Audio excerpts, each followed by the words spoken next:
तुझे शर्म नहीं आती? अपने पति के होते हुए दूसरे मर्दों को ताड़ती है। जरा भी शर्म नाम की चीज नहीं तुम्हारे अंदर। औरत के नाम पर कलंक हो तुम।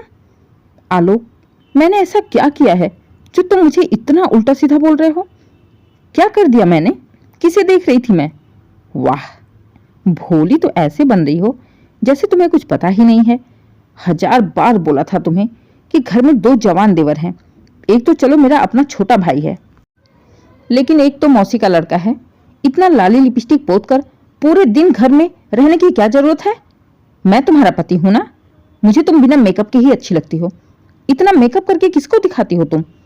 जब मैं 1000 बार बोल चुका कि ये लीपा पोती मत किया करो, नहीं अच्छा लगता मुझे, तो भी तुम अपने यार को दिखाने के लिए करती हो ना। मेरी बातें तुम्हें बुरी लग रही हैं?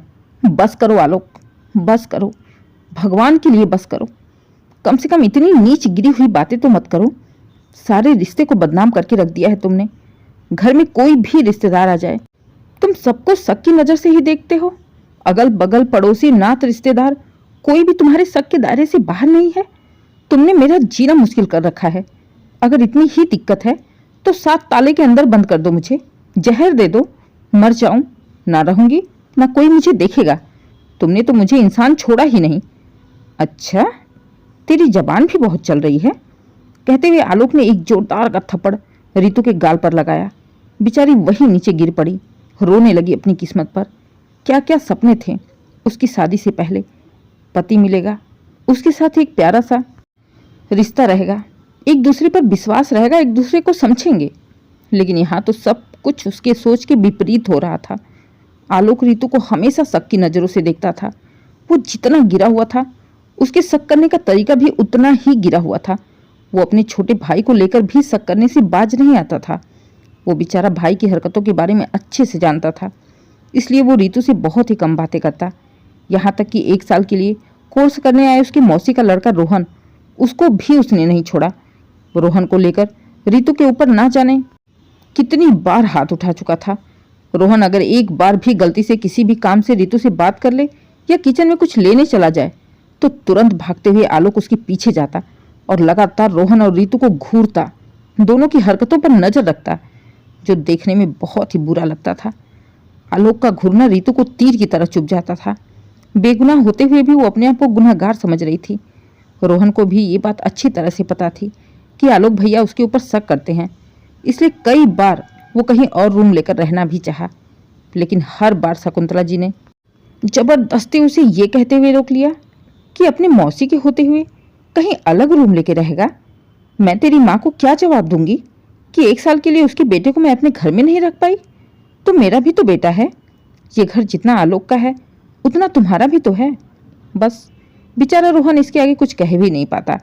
एक बार जब आलोक घर में नहीं था, मौका देखकर उसने रितु से बोला भी था, भाभी आप मुझे चाय पानी खाना कुछ भी मत दिया करिए, मुझे ज़रूरत पड़ेगी मैं निकाल कर ले लूँगा। आप हट जाया करो, मैं खुद लेकर खा लूँगा या मौसी से मांग लूँगा। लेकिन मेरी वजह से रोज़ रोज़ इस घर में कलेश होता है, ये मुझे पसंद नहीं है। नहीं नहीं भैया, ये आपकी गलत फहमी है। उन्होंने आपको लेकर कभी कुछ भी नहीं कहा। जबरदस्ती का हंसते हुए बोल पड़ी रितु।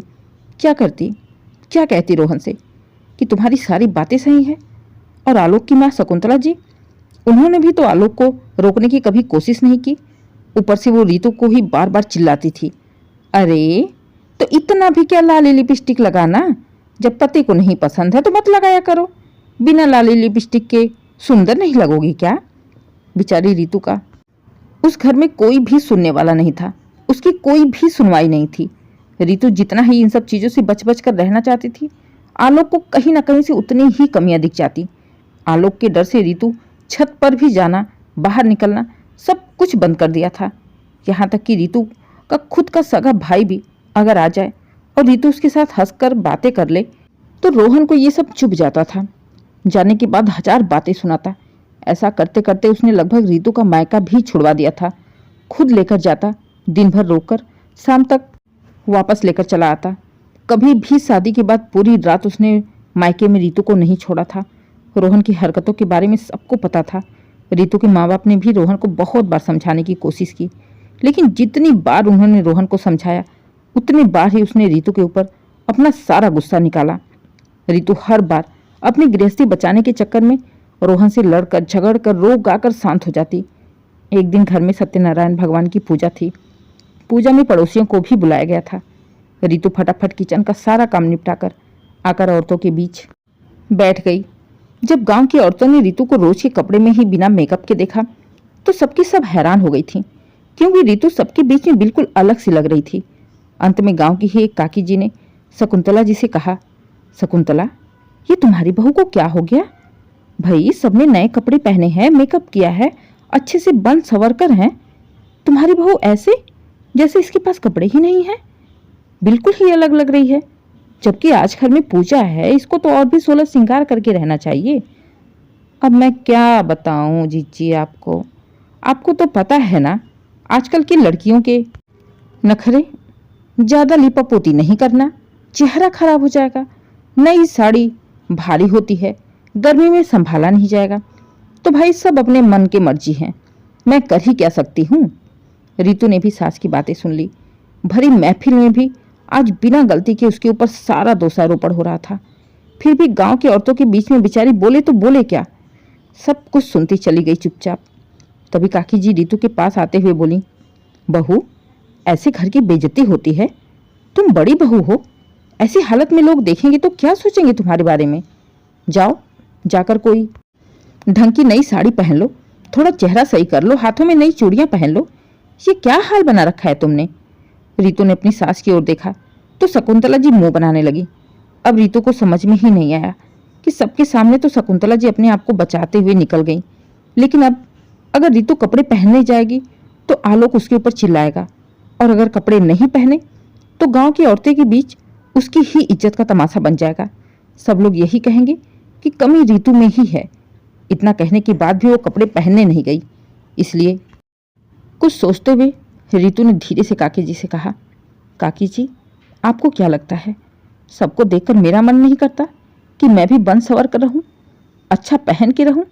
लेकिन जिस दिन मैं अच्छा पहन लेती हूँ, नया पहन लेती हूँ, बन सवर लेती हूँ, मेकअप कर लेती हूँ, उस दिन आलोक को और साथ ही साथ माँ जी को ये लगता है कि मैं किसी को लेकर भाग जाऊंगी या किसी को रख लूंगी, किसी को पटा लूंगी। इसलिए तो मैंने बाहर निकलना, कुछ भी पहनना ओढ़ना छोड़ दिया। अरे बहू, तुम अपने पति की गलती मेरे ऊपर क्यों लगा रही हो भाई?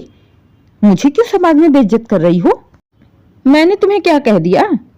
क्यों नहीं माँ जी, आपने क्या नहीं कहा? जब भी आपका बेटा मुझ पर उल्टा सीधा लांछन लगाता है, मुझे 4 बातें सुनाता है, कब आपने उसे रोका? और ना तो आप उसे चढ़ाती रही, उसके दिमाग में शक के बीज बोती रही। कभी आपने समझाया उसे? आज उसी की देन है कि यहाँ सबके सामने मैं ऐसे खड़ी हूँ। एक लिपस्टिक भी लगा लूँ तो आपकी नज़रों में चुभने लगती हूँ। आप तो खुद ही चाहती हैं कि आलोक मुझे अपने पैरों की जूती बना के रखे। ये सब कुछ आपका किया धरा है। अब शकुंतला जी कुछ बोल ही नहीं पाई। गुस्सा तो उन्हें बहुत आ रहा था। उनका बस चलता तो रितु को चीर फाड़ कर रख देती, लेकिन गांव की औरतों के सामने अपनी इज्जत भी बचानी थी। इसलिए उन्होंने साफ साफ बोल दिया, बहू सारी मनगढ़ंत कहानी बना रही है। मैंने इसे कभी किसी चीज़ के लिए नहीं रोका। ये इन दोनों पति पत्नी के झगड़े की बात है। काकी जी और गांव की औरतों के कहने से रितु ने जाकर नई साड़ी पहनी, सिंदूर, बिंदी, लिपस्टिक, सारा मेकअप किया। मेकअप करने के बाद रितु वाकई में बहुत ही खूबसूरत लग रही थी। जैसे ही वो दोबारा औरतों के बीच में आके बैठी, काकी जी ने कहा, अब हुई ना बात, अब लग रही हो इस घर की बहू। पूजा पाठ है, 4 औरतें आई हैं, तो बहू ऐसे थोड़ी रहती हैं। देखो तो कितनी सुंदर लग रही हो। और वैसे भी तुम्हारी उम्र है मेकअप करने की, थोड़ा बहुत मेकअप कर लिया करो। कहने दो जिसको जो कहना है। सजना तो सुहागन औरतों का गहना होता है। तुम्हारी सास बड़ी दकिया सुनी विचार की है, मैं उसे अच्छी तरह से जानती हूँ। तुम अपना पहन ओढ़ के अच्छे से रहा करो। तभी आलोक की नज़र रितु पर पड़ गई। अब वो बार बार रितु को घूरे जा रहा था। वहाँ पर और भी लोगों की भीड़ थी, रोहन भी वहाँ था। आलोक बार बार रोहन को तो कभी रितु को देखता था। इस समय उसका दिमाग अपने आप में नहीं था। यहाँ तक कि पूजा में रितु के मायके से उसका भाई और चचेरा भाई भी आए थे। रितु का भाई तो रितु से बातें करता तो ठीक था, लेकिन जब रितु का चचेरा भाई उससे बातें करता तो जैसे आलोक के तन बदन में आग लग जाती। वो आपे से बाहर हो जाता। भीड़ की वजह से रितु अपने भाइयों से बात नहीं कर पाई। वो जाने वाले थे, इसलिए 10 मिनट के लिए उन्हें लेकर अपने कमरे में चली गई और मायके का हालचाल पूछने लगी। आलोक को जैसे ही पता चला कि रितु अपने कमरे में दोनों के साथ है,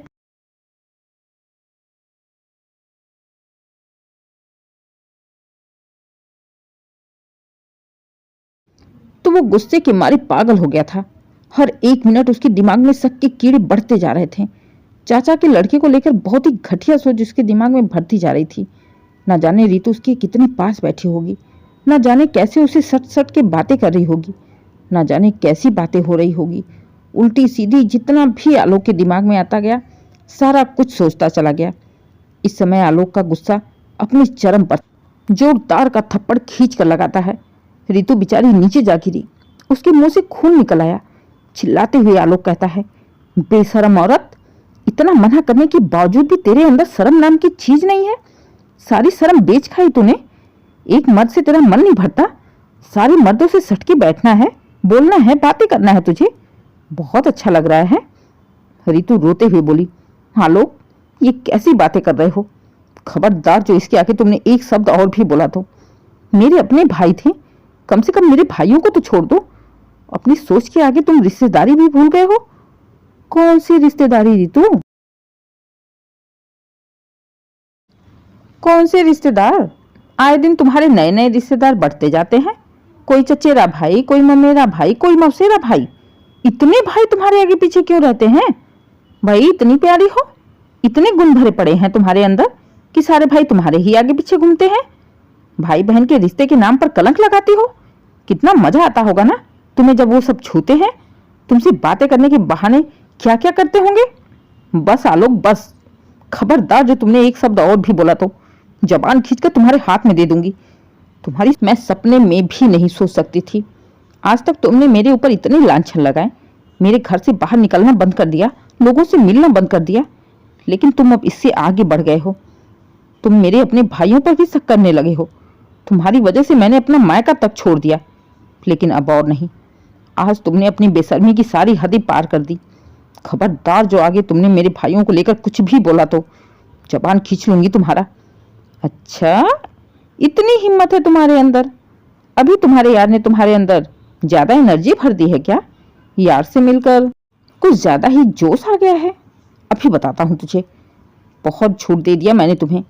कहते हुए आलोक जैसे ही रितु को मारने आगे बढ़ा, रितु ने भी आव देखा ना ताव, पास में पड़ा स्टूल उठाकर आलोक के ऊपर दे मारा। स्टूल सीधे आलोक के सर पर लगा। वो चक्कर खाकर नीचे गिर गया। पीछे से दौड़ती हुई शकुंतला जी आई। अरे डायन, क्या कर रही है? खा जाएगी क्या मेरे बेटे को? अरे मार दिया रे, मार दिया। कोई तो बचाओ मेरे बेटे को। रुक जा डायन, रुक जा, तुझे मैं अभी बताती हूँ। खबरदार बुढ़िया, खबरदार जो अगर एक कदम भी आगे बढ़ाया तो अभी तेरे बेटे का ये हाल किया। इस समय मेरे सर पर खून सवार है। अगर मेरा हाथ उठ गया तो तू दुनिया से उठ जाएगी। बर्दाश्त करने की भी एक क्षमता होती है। तुम लोगों ने मुझे बर्दाश्त की सारी हदें पार करवा दी। इतनी नीच, कमीनी, घटिया सोच, यही सब सिखाया तूने अपने बेटे को? रिश्तों की कदर करना भी उसे नहीं आता? अपनी बहन को सुलाता है क्या अपने पास जब वो आती है अपने मायके में? और आप अपने मायके जाती हो, अपने भाई को लेकर सोती हो? इतनी घटिया नीच लोगों के साथ मैं किसी भी कीमत पर नहीं रह सकती। रोज रोज की मार खाओ, इससे अच्छा मैं अकेली रहना पसंद करूंगी। भगवान ने मुझे इस लायक बनाया कि मैं अपना पेट पाल सकती हूँ। अच्छा है कि मेरे कोई बाल बच्चे नहीं हैं। मैं अकेली अपनी जिंदगी काट लूंगी, लेकिन तुम जैसे राक्षसों के बीच में कभी भी नहीं रह सकती मैं। कहते हुए रितु तुरंत ही निकल जाती है और मायके जाकर उसने सारी बातें अपने पापा को बताई। रितु के पापा ने आलोक और उसके परिवार वालों पर बेटी को जान से मारने के आरोप में केस कर दिया और साथ ही साथ तलाक के कागज भी भिजवा दिए। आलोक को पुलिस पकड़ के ले गई। उन दोनों का तलाक भी हो गया। कुछ समय बाद रितु के पापा ने उसकी दूसरी शादी करनी चाहिए, लेकिन रितु ने कहा, पापा, अगर शादी का सुख लिखा होता तो एक ही पति से हो जाता। शायद मेरे नसीब में शादी का सुख है ही नहीं। और वैसे भी इतना सब कुछ झेलने के बाद शादी के नाम से मेरी आत्मा कांप जाती है। मैं अकेली ही खुश हूँ। मुझे दूसरी शादी नहीं करनी है। मैं अपना जीवन आराम से बिता सकती हूँ। दोस्तों, सही तो है, पूरी जिंदगी नौकरानी की तरह काम करते हुए भी जिल्लत भरी जिंदगी जीना, पति की मार खाना, इससे अच्छा तो अकेले की जिंदगी ही सही है।